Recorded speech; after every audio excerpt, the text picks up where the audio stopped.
Welcome to Tucker Carlson Today. This is an interview I have been looking forward to for weeks.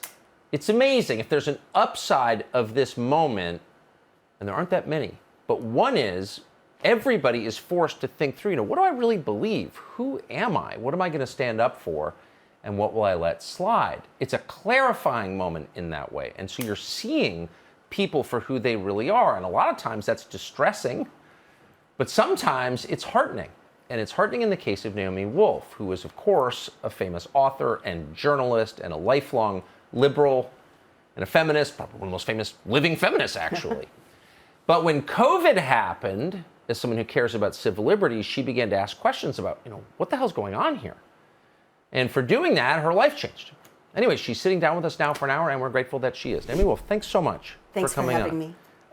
Normally we begin these things with, tell us who you are and how you got here, but everyone knows who you are. So I don't think we need to do that. I want to start with the first time you came on our show, just one brief clip. This is from February of 2021.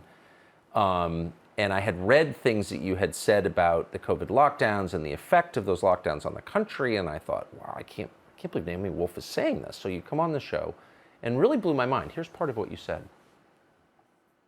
And then it was this kind of CCP type, like exercising humiliation, because the platform forced me to delete my own tweets before it would allow me back on. So it's very concerning because I'm a CEO of a tech company, so I understand how much thought goes into these user interfaces, and the way that Twitter kind of put me in a timeout and made me kind of clean up my mess is really kind of conditioning us to not think like Americans. It's really a very kind of CCP type conditioning to kind of conform and watch our words. It's censorship.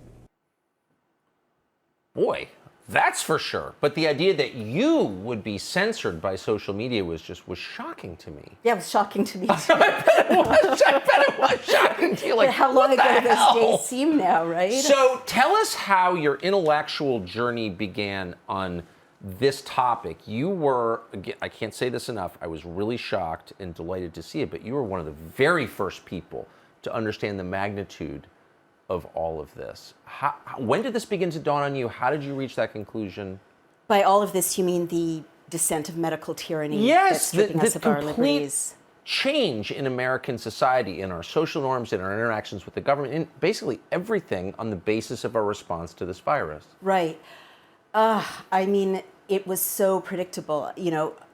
I look back at those key moments over the last few months, and if you study history, and I did study it deeply, I studied the history of fascism for a book I wrote called The End of America in 2012 that sort of said we're going down the path to fascism if we're not careful. And that was under Bush administration. Yeah. But, it was the same warning as subsequent administrations kept in different ways taking us down that path. Drone strike an American citizen, keep a kill list, Guantanamo, not closing, and so on and so on. So when you start to see what we began to see, when it became clear they were not going to let us out and have our normal civil liberties back, and that was by July, I think, of 2020, I realized they're not, I was living in New York State, and we weren't allowed to congregate in groups of more than 6. And so it sort of occurred to me very clearly that, we were not going to have our freedoms back without a fight. And then having read history so deeply, especially 1932, 33, 34 in Germany, and of course the rise of Mussolini in Italy, many of the things that were being put in place, and it was very systematic, if you look at history, were very familiar to me from my reading. And we can go into detail, but that was why I was able to predict, well, they want to bring in vaccine passports. You and I talked about this months ago. In April, I did a video. Again, I create digital products with developers as CEO of a tech company.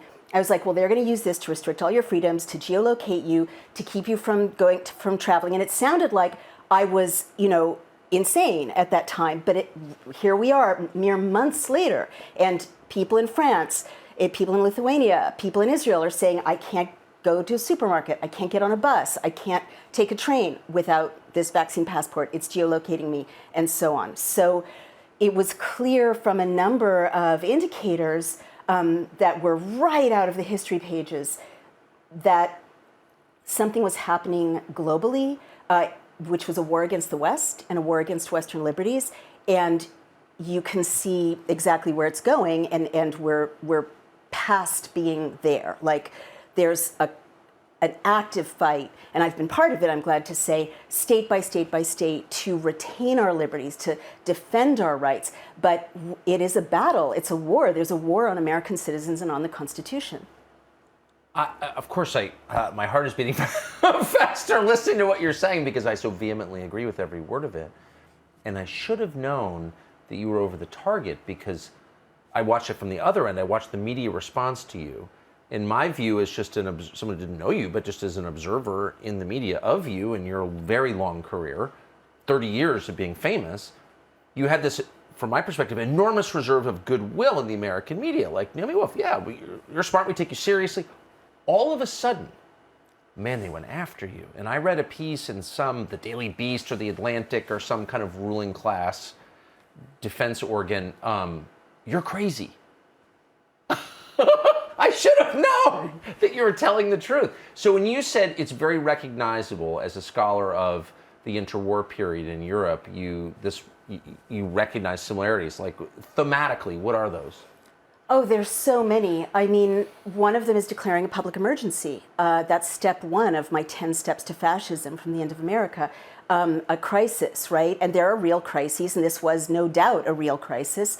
But, it's the same tactic that other administrations have used with the global war on terror, right? We have to be afraid all the time, and in exchange for security, give up your liberty. Yes. People make this case to us all the time, but with the COVID development, it opened the door for an unending public emergency, and something which I think is the biggest story that no media outlet has told, like the biggest story of our time, is that 47 states are still under emergency law, and governors enacted powers to use emergency law in ways that restricted the rights of legislatures in state after state after state. And in New York State, where I live, today?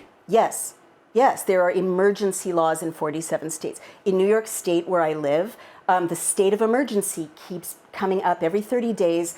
Governor Cuomo extended it, and now he's gone, and they're still extending it. So this gives, when you see all these things happening in America that no one has ever seen before, like businesses being shut down, houses of worship being shut down, kids not being allowed to go to school, all these radical changes shredding the fabric of our communities and of our way of life as Americans, they're being done via emergency laws and mandates, right? That's not the same as a law. So this is right out of 1933. I've been reading about this recently. It's chilling. Public health was how the National Socialists defined the threat of Jews to the rest of Germany. And it was in the name of public health that they began to do the kinds of things we're seeing now and to create a two-tier society. So in the name of public health, restaurateurs are being shut down, kids are being kept from going to school. I can't worship in my local synagogue on Yom Kippur because it's been closed for almost 2 years. And boards of health are saying you can't open up. So that's one thing that's very familiar. The second thing, I could go on and on, but the second thing is this, what we're seeing now, this development of massive propaganda to create a society of the privileged who have rights and citizenship. Yes. And those who are stripped of rights and citizenship and othered and described as dirty or lesser, and those who can be denied access to this community that was supposed to be post-Jim Crow, post-Equality Act, an American community of citizens with equal rights, all protected by the law. That's gone, and that is absolutely a hallmark of how the fascists secured power and went on to do the horrible things they did. So I'm laughing because as I listen to you talk, this is why they want to shut you up, because you're wildly articulate. Thank you. They hate that. Right, you have mainstream credibility, you've actually thought this through, you've got deep knowledge, and you can explain yourself. That adds up to an actual threat. Well, I think there are a couple of other things. I mean, you can never know why you're facing a wave of bizarre attacks, but the most recent attack when I was deplatformed from Twitter was truly bizarre. Tell us. Well, I won't go into too much detail, but Twitter deplatformed me 24 hours after I posted a video of my husband, who's a private investigator. He had found Dr. Ralph Barrick's CV, a public document, and very newsworthy. He read it, and it showed clearly that the NIH had been funding gain-of-function research Yes. at UNC. And that was when Dr. Fauci, and you and I spoke about Dr. Yes. Fauci, was still denying that the NIH and IAID had funded gain-of-function research in Wuhan. So there was this abundant documentation of gain-of-function research. That video got 72,000 views, and Twitter deplatformed me. And then someone released to all these news outlets a file of tweets taken out of context or tweets that I immediately deleted as soon as I tweeted them because they sounded poorly phrased Yes. and could be misunderstood. And then there was a full court press of journalists just making things up, and the Twitter spokesperson saying she was deplatformed for medical misinformation.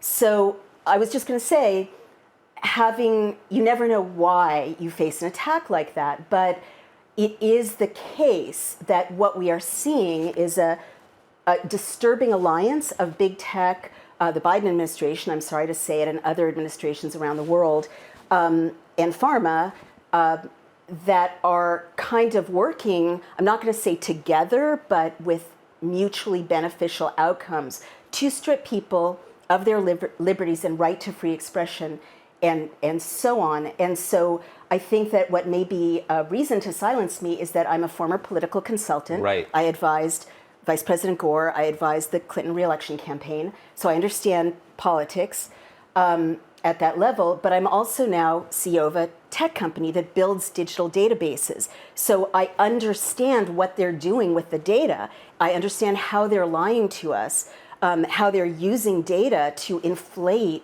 tell a story that's not always true about this pandemic. I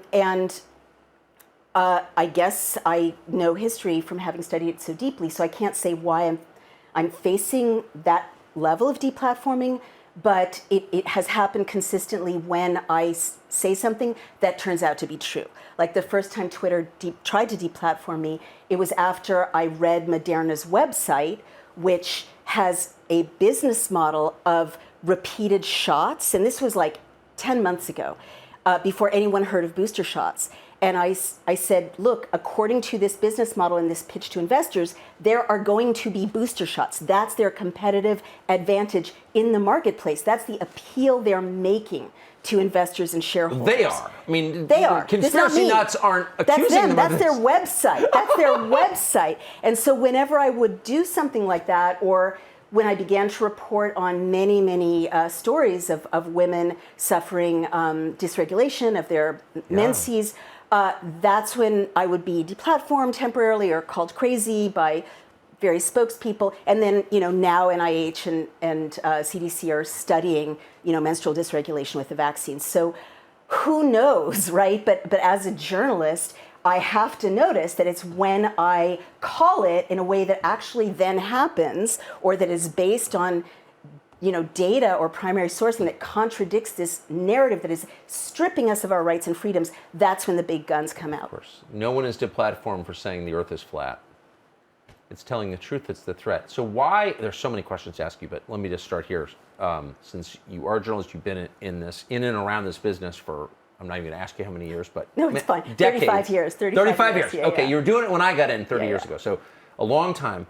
What is your guess as to why journalists, almost to a person, very few exceptions, are playing along with this?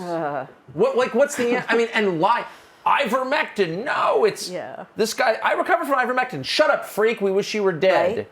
Taking the side of big pharma against the country? Like, what is going on? I mean, I can share my best understanding. Yes. And it's heartbreaking to me as a journalist. It must be hard for you to watch as a journalist. I'm just confused. I'm disgusted, but confused. So first let me give an example of what's so enraging. Journalists now in legacy news outlets will turn kind of Senator Paul says Dr. Fauci did fund gain of function research. Dr. Fauci says he didn't. They'll turn that into a, battle of personalities, and no one that I saw in the legacy news outlets looked at the peer-reviewed studies to see which one was telling the truth. And that's happening over and over. They're not looking at the documentation that would let them report the news accurately again and again. And Nicki Minaj, I just looked into this. The whole sort of world of legacy media, the world of White House spokespeople erupted that a woman in her position would report something she had heard that, she wasn't vouching for it as confirmed, but she was sharing an alert that she'd heard of. And no one could handle that. But no one actually looked at the VAERS reporting system in the news outlets to see that there are actually multiple reports of what she described. Testicular swelling. You said it, I didn't, but yes, this goes on and on. That was the first thing we looked at. Well, very first. Okay, so you found those. Because the main question is it true? Is it true? But no one is asking that. The CDC, and as a feminist and as a woman's health advocate, this enrages me. The CDC says that vaccines are safe and effective for pregnancy, and everyone in the news media just says that, right? They repeat it and they repeat it. They don't look at the study. The study the CDC is citing is a phone app in which nurses, overwhelmingly white nurses, so these are not representative women, they have food, they have some money, they know about healthcare, right? It's not representative of all the low-income communities, all the women in America who have other health problems disproportionately. They're self-reporting on a phone app to their bosses, essentially, right? A health app made by the CDC. And this study doesn't look, it's 3 months long, pregnancy is 9 months. The study didn't look at anything except low birth weight and the size of the fetal head and miscarriages. All the other things that could go wrong, all the other things women are scared about. The book, What to Expect When You're Expecting, hundreds of pages long. They didn't look at those things. They didn't look at the babies, right? To see, other than birth weight, to see that the babies were developmentally okay, cognitively okay, normal reflexes. Didn't look. Even the APGAR scores or nothing like that? Not from my reading of that. Wow. And then they say it's safe and effective. And the same thing with, I could go on, but the point is news reporters who are supposed to be the ones just checking, right? Is this true? Are not looking at primary sources and reporting accurately. So I think that what's happening is people like me, people like Alex Berenson, other, Glenn Greenwald, a few reporters are just reporting the way we used to, when it was called journalism. And we're, many of us are being kind of deplatformed or silenced or targeted for simply reporting what the data show. So why is it happening? I have some bad news. First of all, millions of dollars of Gates money, Bill and Melinda Gates money, is flowing into mainstream news outlets for coronavirus education. And that's fine when it's like, when it's like wash your hands and, take vitamin D. But it's affected, in my view, and the trouble is these are private companies, so you can't really investigate very much, but the Columbia Journalism Review did a great piece on this. In my view, as you know, legacy news outlets are skating on thin ice economically. Yes, they are. So millions of dollars coming to NPR or to The Guardian or the BBC is going to make a big difference in whether you can do that story ever. That is like, well, maybe the pandemic is now not a pandemic. We'll never see that story as long as this money keeps flowing. Or, and that's why you see people raising questions, smeared and attacked and attacked. I don't think this is conscious necessarily, but I know that you can't have that much money flow to a news organization without it affecting coverage. That's why we don't let advertisers do that with real journalism. That's number one. And but a nonprofit can do it. Well, they shouldn't. I mean, there should still be journalistic ethics where they disclose. We got all this money for this reason, but that's not happening. And the other thing is actual money to influencers. There's something called the Vaccine Confidence Program, and there's a big amount of money that is going to, spokespeople in various industries that supports a kind of narrative message. And so you see these talking points that are always the same. And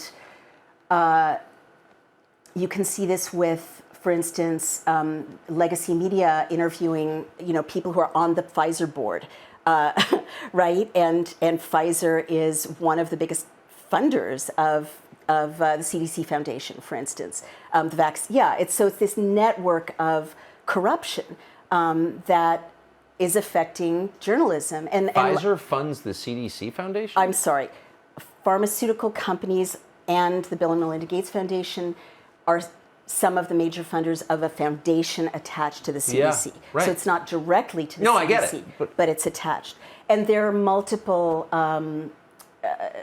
examples of corruption of this kind. I mean, another one is tech, right? Google, Google does, I'm sorry, I'm going to do that again. Google has something called Baseline, which is when you get a COVID test at CVS, the data goes to that. So Google gets that data. Microsoft builds vaccine passports. IBM builds vaccine passports. Bill Gates is invested, the Bill and Melinda Gates Foundation are invested in the mRNA vaccines. So you've got this circle, and we talked about this a little bit, the financial incentives big tech have to create a vaccine passport society, to enforce lockdowns, to enforce exclusion. What you get from that is what we're seeing, which is that the big tech companies are up double-digit billions since the lockdown began, and that growth is going to go away unless all of human interaction depends on a vaccine passport and a vaccine, which are linked. You can't have the vaccine passport without the vaccine. Right. So all of our human interactions are through the intermediaries of these companies. Like we can't, right? You can't live without Google, is what you're saying, ultimately. Well, I'm saying something a little bit worse. I see. How could it be worse? Well, what I'm saying is that if you're a tech company, everything human beings do not on a tech platform is your competition, right? Yes. So if I go to synagogue instead of going to Yom Kippur on Zoom, that's a thing I'm doing that doesn't bring revenue to a tech company. If your kids go to school in person instead of on electronic distance learning platforms, which are also earned hundreds of millions during the pandemic with distance learning, every minute they spend in school with a teacher is time. Their data are not being harvested. The products that the digital companies are selling are not being boosted. Zoom itself, no one had really heard of it outside of few people, and now it's multiple millions since the pandemic began. Amazon is up triple-digit millions since everyone had to stay home, and the ones who could, and order things. So what I see happening, and this will blow your mind a little bit, but I have to say it, what I see happening is, like, tech people are always trying to figure out, and this is their responsibility to their shareholders, how do we get people to shop online instead of going to the grocery store? How do we get them to date online instead of, going to a bar, right? Well, if you suddenly have an opportunity to make all of human places that people can go either unavailable, because the bars and restaurants are closed, the schools are closed, the houses of worship are closed, right? Then you're going to get all that traffic and all those eyeballs. And then if you put people in power who are going to enact policies that continue to make it miserable or impossible for human beings to gather in a town hall, to debate a local bill, or to have a big protest, or to have a dance party or a confirmation or a wedding that is joyful and pleasant and easy and friendly, or go to a library or go to a bookstore, without a mask, for instance, you're a tech company, you're losing all that revenue. So, and I'm not even going to talk about like the other level of stuff you get when you have a vaccine passport and you're getting the data of geolocation, you're getting the data of purchases, you're following that person around on their phone when there's a vaccine passport. So knowing all this background, I really think the vaccine passports, which now are rolled out in Europe, they're ruining people's lives in Europe, you know, they're state by state here in the United States, Southern California, New York State, is a way to like turn all of human experience into a paywall dimension where your credit card is your body and you have to keep like paying booster shots, update your vaccine passport like in Israel in order to simply engage with human community and society. You're really upsetting me. I mean, so let me just skip ahead. Where are the free places left in the world for those of us who refuse to live like that? Well, I mean, I said, you know, earlier, we're in a battle and there is a war, and the number one job is to understand that we're in a battle and there is a war, because otherwise it'll be over. I mean, people in my world who care about these things have been fighting state by state by state for the last year. And so, you know, Florida is free, South Dakota is free, Southern California is not free, New York is not free, you know, Massachusetts is not free. And when we have something called the 5 Freedoms Campaign on Daily Clout, which is my website and company, and this is citizens drafted legislation to ban vaccine passports, open schools, allow full freedom of assembly, restore constitutional rights. And so those laws have been passed with effort in 26 states, but it's a constant battle, end emergency law. And in other states, they come back around in other ways, or, you know, pass legislation to lock it down. There's a fight between DeSantis in Florida, Governor DeSantis, and the Biden administration. Governor DeSantis is trying to say parents get to decide if their kids are masked, and the Biden administration is pushing back. So in America, because of people fighting by the hundreds and thousands, state legislators, citizens, we've managed to hold back the tide in a bunch of states, but it is touch and go. And in other countries like Canada and Australia and you know, Lithuania and Israel, they have lost the battle, and it is not freedom. And they say, you know, people who are not vaccinated say it is not a free society. I can't participate. I'm no longer equal, but where can I go? So we're in the fight of our lives. And as I've been warning people since April with my first video about vaccine passports, once the vaccine passports are in use, it's over, because you can't even gather with fellow patriots to fight back, because all the data is going to be geolocating you and your fellow patriots while you're talking. So we need to, I guess what I'm trying to say to you is there's a war on human beings in America, and Americans have unique gifts and treasures still left to us with which to fight back. One is our beautiful Constitution. The other is state legislators, as I mentioned, and state legislatures.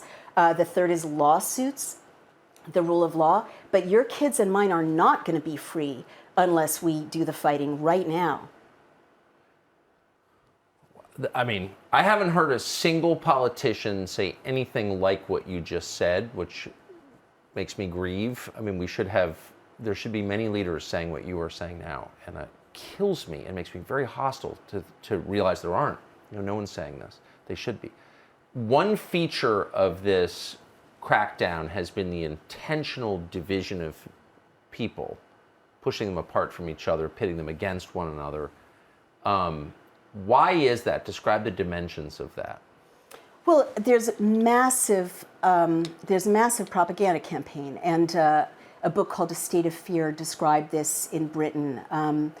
The influence from the administration, for instance, as a former political consultant, I recognize how a White House creates talking points, and it trickles down to, you know, the DNC or the RNC and to right. You know, state actors. So let's just look at, you know, what our president did with the bully pulpit, and I voted for him. So this is really painful for me to talk about. Yes. But, you know, Let me just say in all honesty, when you said that about the Bush administration, I felt ashamed because, you know, I knew Bush. I did not feel threatened by him. I hated the invasion of Iraq and said so. But the civil liberties stuff, I missed a lot of it because I didn't feel personally threatened. Right. And I should have. And when the last two administrations ago droned an American citizen, I should have dropped everything to protest that, and I didn't.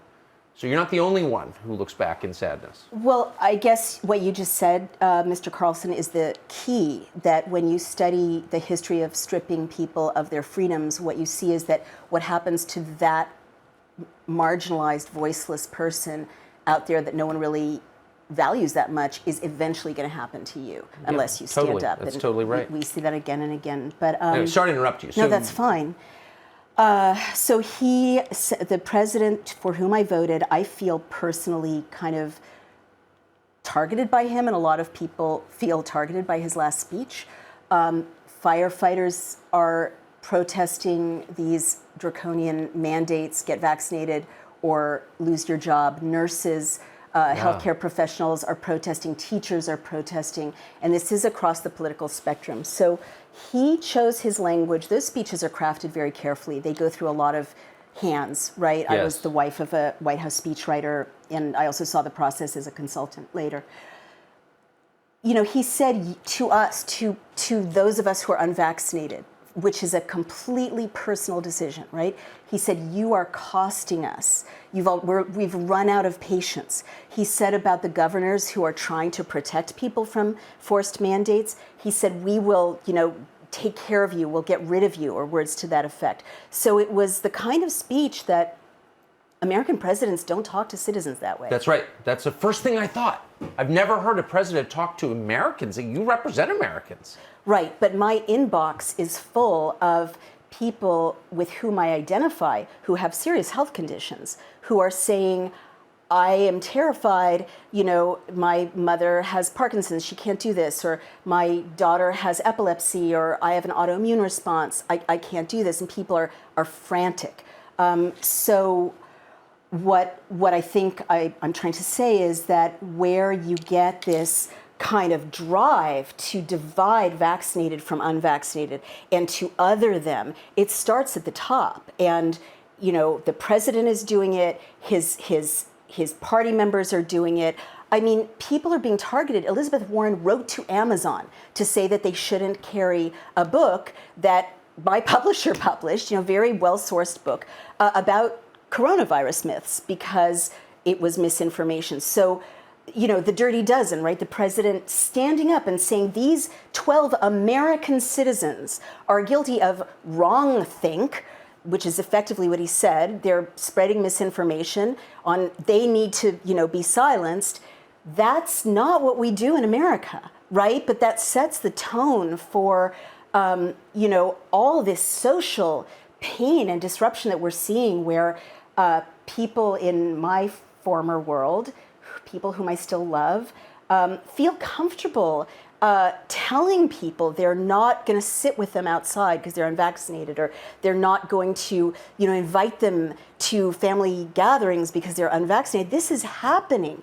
And, they're starting to say things like Republicans are dirty, or, they mingle. There's this huge rift in our society that is being exacerbated deliberately by this divide, right? You're good. You're a good citizen if you're vaccinated, and then go ahead and shun those people who are not. And this is happening in many professions. A doctor leaked to me a document from a licensing board saying don't engage in misinformation. People are scared of losing their licenses. In the medical profession, I think journalists are scared of losing their jobs if they raise questions. And this is exactly, by the way, what the National Socialists did. They created an atmosphere of such fear that if people just raised questions the way, Nicki Minaj did, there was so much blowback, so much professional loss, so much targeting and smearing. The people who were othered were so visibly othered that other people just aligned. Like, even if they didn't believe in National Socialism, right. They're like, okay, I'm going to just keep my head down and, go with it. I keep getting emails from, people in institutions. A doctor sent me a picture of his son in college who was forced to wear a colored a wristband because he's not vaccinated. Nurses say they're forced to wear colored labels identifying them. And someone actually sent me a photograph outside her very sick father-in-law's door in a hospital of a yellow star. I am not kidding. It wasn't the Star of David, but it was a symbol of unvaccinated. And this is happening all over the country, and it's happening all over the West. And, having read history, it's absolutely terrifying, but what is going to happen to us is what is happening unless we join together as Americans and say, this is not how we do things. I am not going to, those brave restaurateurs in New York who are saying we will not discriminate against anyone, race, gender, sexual orientation, medical status. We are not going to discriminate. What happened to that on the left, right? What happened to that inclusive, egalitarian commitment that everyone is entitled to be welcome and not face discrimination? We all have to join together as Americans and reject the people who are trying to divide us for their own purposes. It must, we talked a little bit before the show started about this on the set, since we're both from California, roughly the same age. I know the world that you're from. This must have completely turned your personal world upside down. I mean, it's painful. Yeah. Yeah, I miss a lot of people. Can I ask a super dumb question? Why would vaccinated people fear the unvaccinated? That doesn't make sense. That is so much not a dumb question, Mr. Carlson. That is the essential question because of the many mythologies that are being promoted right now that are not based in science. This is the central one. The whole kind of mythological narrative of where we're at right now, you're in, you're out, you can't keep your job, you can keep your job. It's based on the premise that unvaccinated people are dangerous to the vaccinated. And this is just not based in science. Well, it doesn't make any sense. I'm just confused by it. Like, should be. So when you, I'm sure, you just have implied that you know people well, or friends with maybe some of them, who feel this way really strongly. Right. What do they say? Like, how would an unvaccinated person hurt a vaccinated person? Right. Well, the premise is it's very magical, right? There's, presumably asymptomatic infection. You don't know you're symptomatic or not.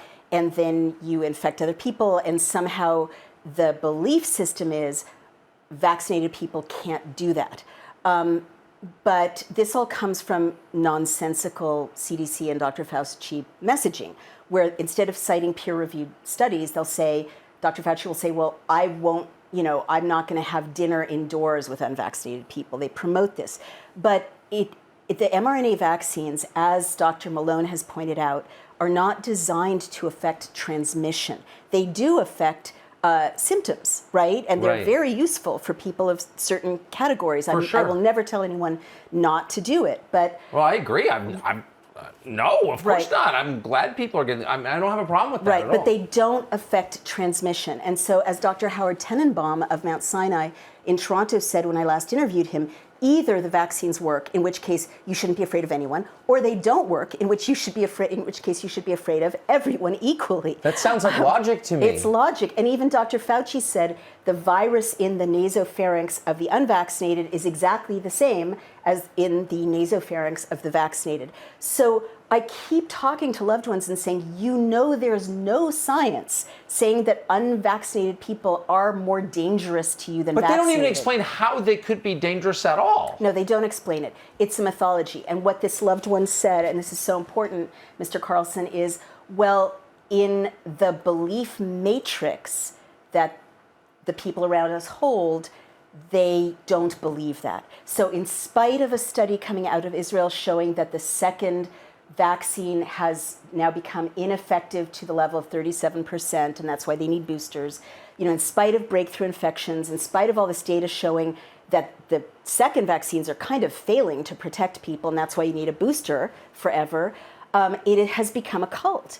And it has become a belief system that the unvaccinated people pose an existential threat, and they're the reason the pandemic is continuing.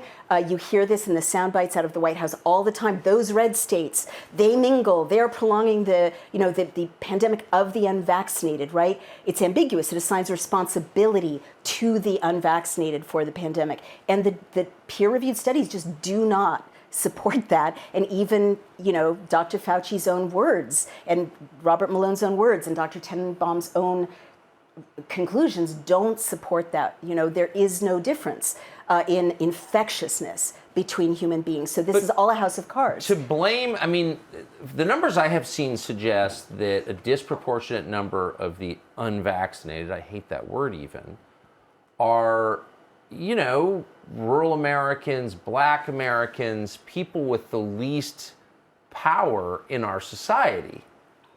So, to blame all of this on the weakest people in the country, when clearly it's a creation of our medical establishment, as you said, the people who did the gain of function research and the Chinese government, and yet we're blaming poor Americans for it? It's the darkest thing I've ever seen. Well, I don't see it quite the way you do. I think that many communities don't just trust the United States government with what's about to be injected in their bodies right. for good reason. And that's why communities of color, who have a history of being experimented on, are disproportionately reluctant.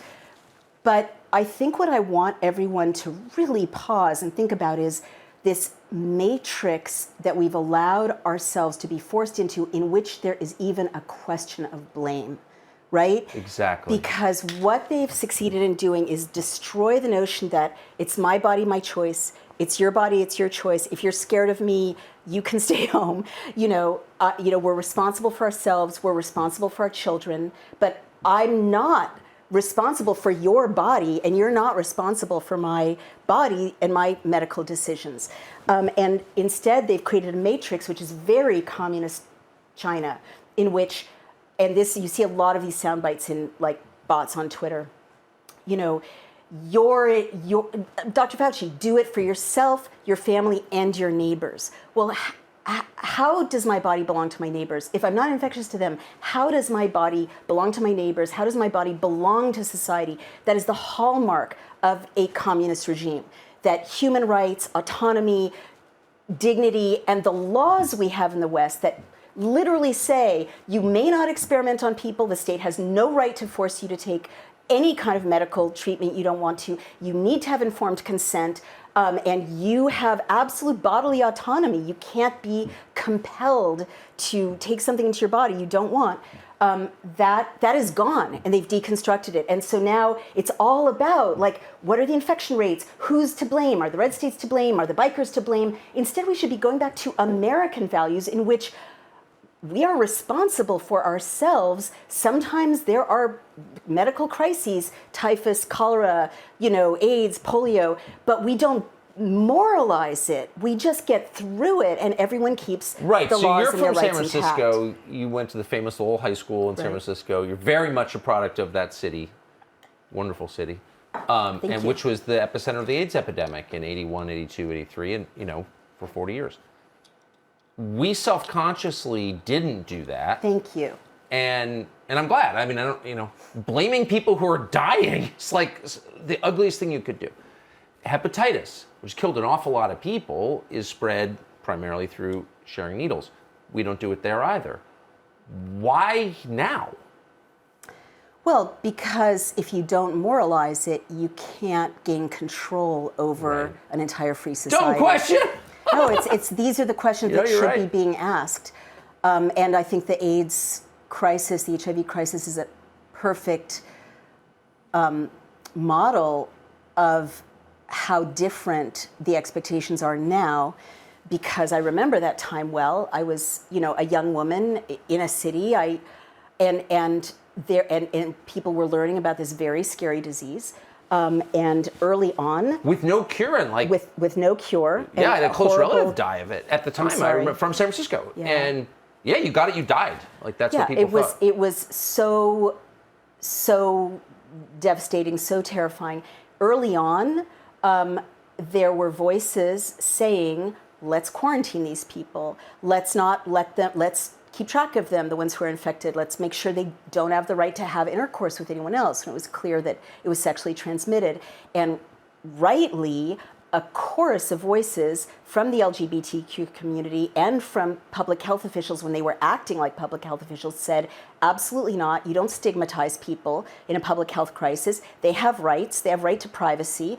And so no one was locked down. No one was tracked, right? We maintained our values as a free society. You could argue that if you had locked down everyone who's HIV positive or quarantined people who are HIV positive away from the rest of society, or made sure no one had sex with anyone because some people were infected, right, which is the equivalent of now, you would have saved lives, which is the buzz phrase. But you would have, no one who cared about that community, who led that community, who championed those people suffering, wanted that to happen because they understood that that would destroy the rights and the lives of people who needed to make their own choices. And public health officials say you don't stigmatize people when there's a public health crisis. You give them information, you give them support, and that's how public health has been done for the last 100 years. That's what the former senior officials in Toronto and in the United States have explained to me, that this blaming and stigmatizing and othering and shaming is absolutely not how public health norms are taught until 2020, when the Chinese Communist Party exported a lockdown and a narrative to the rest of the world, and other leaders got on board. Especially in the case of I think if someone's going around jabbing people intentionally with a needle in order to infect them, that's a crime. Typhoid Mary knew she was spreading typhoid. Absolutely. And she kept working in the kitchen. I get it. Absolutely. But this virus, everyone I know who's gotten it has no idea how they got it. It's a virus. It's incredibly communicable. Like, to blame people for it is insane. So where do you, since you've got a very good track record of predicting the future on this, I've noticed. Thank you. Where do you think this is going this year, just in the short term, in this country? I mean, it depends on us. As Ben Franklin said, it's a republic if we can keep it. Right. I don't see, where's it going to go? They're going after our children. I mean, I just heard on the radio, with Pfizer's own data, right, which has not been peer reviewed or published, meaning it's not yet confirmed. Pfizer is claiming that the mRNA shots are safe for 5-year-olds, little kids. So I'm not a scientist, but the doctors whom I interview say that the FDA is in thrall to the industries it's supposed to be regulating. We've seen some resistance recently when the boosters were not given a rubber stamp. But my fear is that they will, coerce or force, like in Israel, if your child isn't, vaccinated, you don't get to do certain things, right? They'll ask us to sacrifice our children or to offer up our children. What's going to happen next? Vaccine passports will be, expanded from New York to Massachusetts to Connecticut to every blue state, Northern California, Minnesota. What's going to happen next? Biden said he's going to send people to knock on your door. He may send people to knock on your door, which is classic fascist tactic. What's going to happen is people are going to keep being fired from their jobs or quitting their jobs if they can't take an experimental medical treatment that they don't consent to. We'll continue to have a two-tier society in which people who don't consent to it can't go to restaurants, as in New York, can't join their friends, as in New York. As in France, public transportation will be closed to people. I mean, these are all things unfolding around the world. We won't have America anymore unless we fight to, I don't just think at this point pass laws to protect us and to protect our freedoms, but I think people have to be investigated and charged and imprisoned after proper trial. And these are crimes against humanity. So for our viewers watching, and I think you made a really powerful case that it's not about whether or not you've been vaccinated. If you've been vaccinated and it doesn't matter. What's at stake is the country that you grew up in that we've preserved for 250 years and is disappearing with this as the pretext. So I think people get that. If they've stayed this long in the interview, they're all in. So the frustration I always hear is, well, but what do you do about it? Right. What do you do about it? Well, I think that what you're doing, is pretty important. I mean, I was raised to think Fox News was like very, very other, but I do travel around the country and I see that those who are watching the left-leaning legacy media really are not getting good reporting, and they're terrified and easily led and almost, again, in this kind of cult mentality.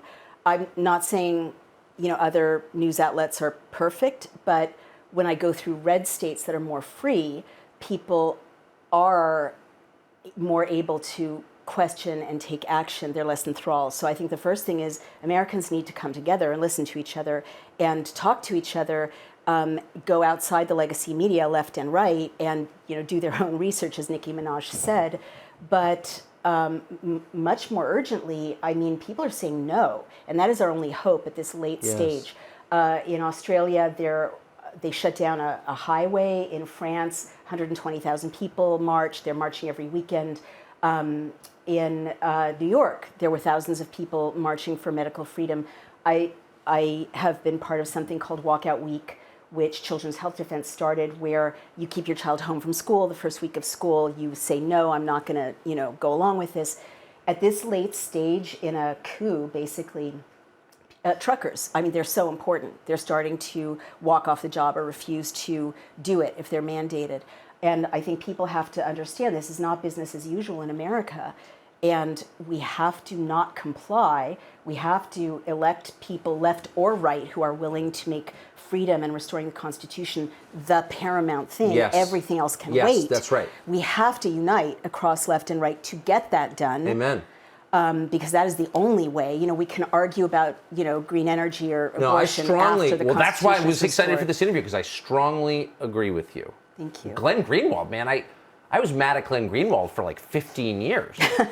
I was. I'm just being honest. Yeah. And I'm so grateful to have Glenn on our show. Yeah. I really am. Well, right now, left and right are being demonized to each other. Right, exactly. And people rarely have a chance to come together. But the hour is very, very late.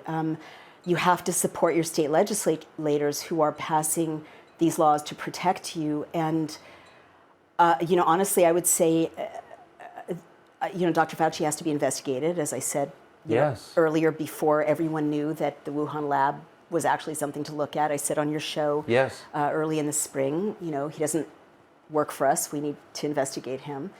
And, I just thank God for the patriots that I hear from every walk of life and every background who are peacefully saying, I want my America back. I'm not going to comply with this. So it has to be a groundswell that will usher in a different regime, not a regime, a different administration, whether on the left or the right, and people have to be investigated and go to jail. And honestly, I think this administration has to be impeached because they have no right to declare that 100 million people have to submit to a forcible procedure they don't choose. And that is, from my reading of the impeachment rules, that is an impeachable offense. You're no longer protecting and defending the Constitution. You're violating it. You're violating people's basic civil rights. Are you surprised, since you grew up, I mean, I think your parents were like intellectuals, you grew up in San Francisco where civil disobedience wasn't just tolerated, it was venerated, right? The heroes were all, Cesar Chavez and whatever. There's been relatively little of it, it seems to me. What is that? Oh, God, I hate this conversation. Oh, I'm pushing all the buttons. I'm sorry. No. I grew up I know the world you grew up in. I'm so familiar with it. So well. Okay, so you know so well. I mean, I hate it, but it's necessary, right? We're not good. We on the left, sometimes the worst thing that can happen to us is that our dreams come true.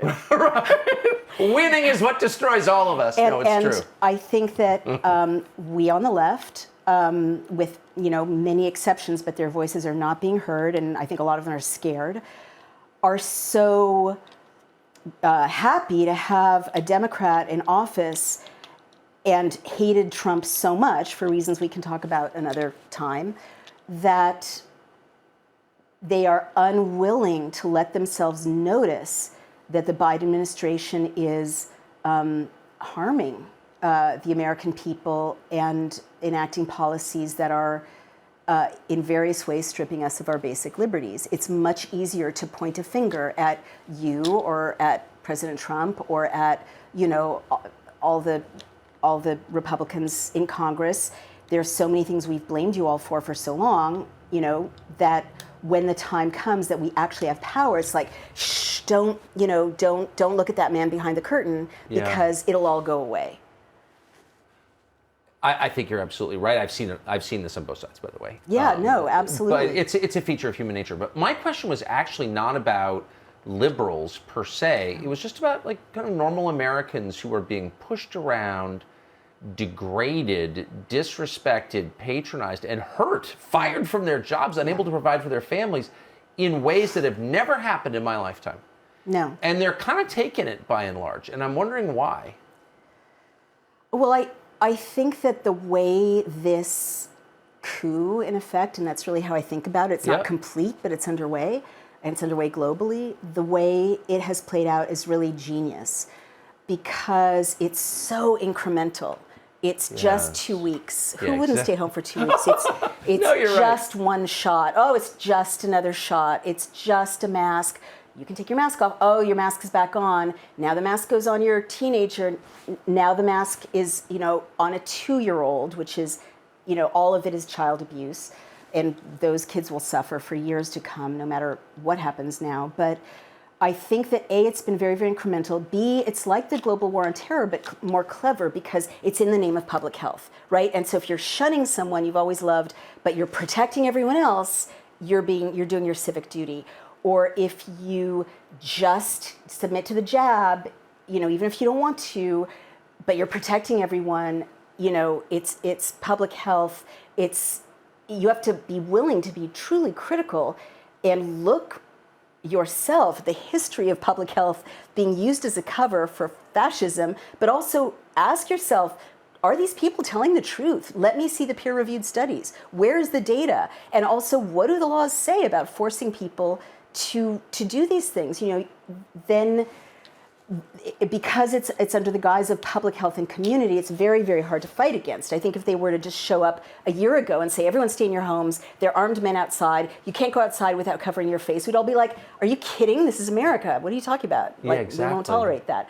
And lastly, the way they've tied compliance to professional advancement, to keeping your license, keeping your job as a journalist, going to that party, going to Martha's Vineyard, if you're lucky enough, or just being able to, get your kid into school, to keep driving your truck or whatever. It's also genius because you have to be willing to burn up all those privileges and maybe even the ability to feed your family in order to resist. That's right. But that said, people, when you keep people apart, you say, why can't anyone be more than 6 feet to anyone else? Because that's how counter-revolutions begin. People gather in a big space, or they talk to each other in a bar or restaurant or someone's living room. And if you keep people apart, keep them home, keep them online, they can't gather and engage in the kind of counter coup that liberated, for instance, Eastern Europe in 1989, or that our forefathers engaged in. They were not kept apart. They were able to convene and, sometimes secretly, and share strategies and dump tea in the harbor and, fight a global power. And the lockdown is designed, and the way we've been taught to fear one another as humans is designed to keep us from being able to be effective peaceful revolutionaries for getting our rights back, getting our country back. So last question. We're more than an hour in. I think anybody who's followed this conversation to this point is probably deeply, deeply into it. How can our viewers keep up with what you're saying about this? Where can they read what you write? Well, not on Twitter. Yeah, no, I know. That's why I'm asking. You can come to dailyclout.io, and you can sign up there for the 5 Freedoms campaign to pass legislation in your state to keep you safe. Otherwise I'm on Getter, Naomi R. Wolf on Telegram is a fake account, so pay no attention to that. Trying to get rid of it. Daily Clout on YouTube is a channel. But really, I hope that you will meet me across left and right peacefully in the streets of this great nation so we can take it back. Amen. I hope so too. And you are always welcome on our nighttime show, for real. Thank you. Wow. You got me going. Naomi Wolf, thank you. Thank you so much, Mr. Carlson. You can see why they want to silence her, can't you? Name of the show is Tucker Carlson. Send new episodes every Monday, Wednesday, and Friday on Fox Nation. We will see you every weeknight at 8 on the Fox News Channel.